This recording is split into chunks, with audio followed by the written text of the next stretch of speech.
BNP লুটপাট সন্ত্রাসে ব্যস্ত, আর শিবির হাত কাটা, পা কাটা, রক কাটা, গলা কাটা, তারা করেছে ওই কাজ। গ্রামীণ ব্যাংকে টাকা দিয়েছে আমি 400 কোটি টাকা, তখন সেই 98-99 সালে আমি যখন প্রধানমন্ত্রী তখন দেওয়া হয়েছিল।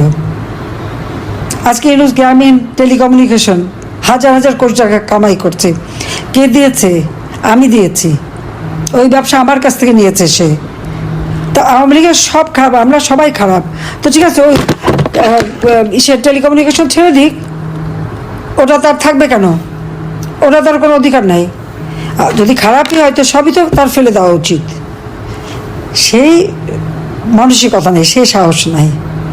ওই পয়সাটা যেখানে পাবে একটা চাটা দেবে, এটাই তার চরিত্র। এবং তার সাথে জুটছে সব। আজকে 6 মাসের মধ্যে তার সমন্বয়ক উপদেষ্টা সব হাজার হাজার কোটি টাকার মালিক হয়ে গেছে। কাজে এই লুটেরাদের হাত থেকে দেশকে রক্ষা করতে হবে। আজকে বাংলাদেশে যেভাবে সন্ত্রাস জঙ্গিবাদের উত্থান, সব জেলখানা থেকে বের করে দিচ্ছে সন্ত্রাসী জঙ্গি, হলি আর্টিজানের জঙ্গি, 21শে আগস্ট গ্রেনেড হামলা মামলা যার সাজাপ্রাপ্ত আসামি, হত্যাকারী, এমনকি 10 লাখ অস্ত্র চোরা কারবারির যে আসামি, সাজাপ্রাপ্ত আসামি, সব মুক্ত। অবশ্য মুক্ত করবে না কেন? ইউনুস নিজেই তো একজন শ্রমিকের অর্থ আত্মসাৎ করে শ্রমিক আদালতে সাজাপ্রাপ্ত আসামি, লেবার কোর্টে সাজাপ্রাপ্ত আসামি হচ্ছে ডক্টর মোহাম্মদ ইউনুস, দণ্ডিত। যে লোকটা শ্রমিকের অর্থ আত্মসাৎ করতে পারে আর শ্রমিক নেতাদের ঘুষ দিয়ে যে সেই কাজ করে, তার চরিত্রটা কি বুঝিয়ে দেখেন। দুর্নীতি দমন কমিশন তো ইউনুসের বিরুদ্ধে, তার বিরুদ্ধেই তার মানি লন্ডারিং এবং অপকর্মের জন্য আর ট্যাক্স ফাঁকি দেওয়ার জন্য তার বিরুদ্ধে প্রায় 5-6টা মামলা ছিল। সব মামলা সে প্রত্যাহার করেছে। আর তার যে কোম্পানি গ্রামীণ ব্যাংকে যাওয়াটা, সেই কোম্পানির প্রায় 38টা কোম্পানি ট্যাক্স ফাঁকি দেওয়ার মামলা ছিল। 48, তার মধ্যে 38টা কোম্পানিতে মামলা, 48টা কোম্পানি সে করে ফেলেছে। একটাও প্রফিট হয় না, কারণ প্রফিট হলে ট্যাক্স দিতে হবে, প্রফিট হলে শ্রমিকের ন্যায্য পাওনা দিতে হবে, সেটা সে দিতে রাজি না। প্রফিটের টাকাটা চুরি করে নিয়ে যেয়ে সেটাকে লোকসান দেখায়। এই লোকসান থেকে ইতিমধ্যে একটা নাকি বন্ধ করেছে। এগুলো তার চরিত্র। যাই হোক, আমি আর সময় নেব না, আমি একটা কথা বলবো, আপনাদের করণীয়টা কী। আমি জানি প্রথম দিকে মামলা মোকদ্দমা হয়রানি করে মানুষের মধ্যে একটা ভয় ভীতি সৃষ্টি, আর হবে না কেন? হাতে প্রকাশ্যে চাপাতি, রামদা, অস্ত্র শস্ত্র নিয়ে যাকে পাচ্ছে এর হাত কেটে দিচ্ছে, পা কেটে দিচ্ছে, ওকে কোপাচ্ছে, মানুষের সামনে ফেলে কুপিয়ে কুপিয়ে হত্যা করছে। এইরকম বিভৎস দৃশ্য, সেখানে নারী পুরুষ নির্বিশেষে কেউ রেহাই পায়নি, ছোটো শিশুটাও রেহাই পায়নি। ওই 12-13 বছরের ছেলেকেও গ্রেপ্তার করে নিয়ে যায়। প্রেগনেন্ট মহিলা, অন্তঃসত্ত্বা মহিলা, তাকেও গ্রেপ্তার করে, তার উপরে অত্যাচার করে, জুলুম করে।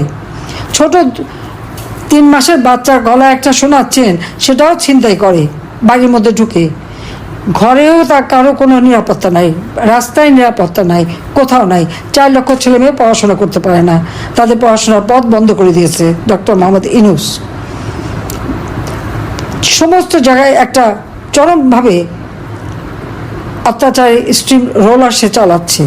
কাজেই আজকে যেখানে যাদের গায়ে হাত তুলেছে, হত্যা করেছে বা আহত করেছে, প্রত্যেকের ছবি সহ নাম তালিকা আপনাদের আপনারা না পারেন, সেটা আমাদের আওয়ামী লীগের ভেরিফাইড আছে পেজ, সেখানে দিতে হবে, প্রচার করতে হবে এবং দেশে বিদেশে প্রচার করতে হবে, এবং সেটা আপনাদের তালিকা করতে হবে।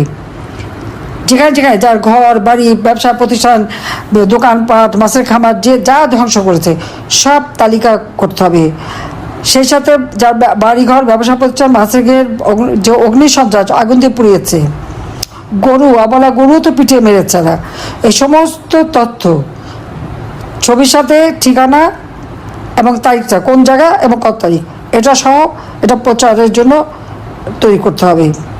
এবং যারা এই সন্ত্রাসী কাজের সাথে জড়িত তাদেরও তালিকা, নাম তালিকা, পরিচয় থাকতে হবে। কারণ বিএনপি লুটপাট সন্ত্রাসে ব্যস্ত, আর শিবির হাত কাটা, পা কাটা, রক কাটা, গলা কাটা, তারা করেছে ওই কাজ। আর বিএনপি হলো লুটপাট নিয়ে ব্যস্ত।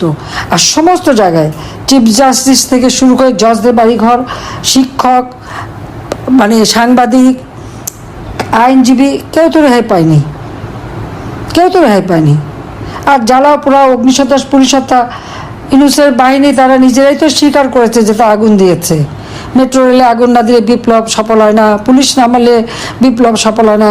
কেউ বলছে মিটিং ভবন, সড়ক ভবন, সেতু ভবনে কে কত আগুন দিয়েছে খুব গর্ব ভরে তারা বলে বেড়াচ্ছে। গণভবন আক্রমণ করার সময় ছাত্র পায় নাই দেখে ফলস আইডি কার্ড করে ছাত্র বানিয়ে নিয়ে গেছে, গর্ব ভরে সেটাও গল্প করেছে।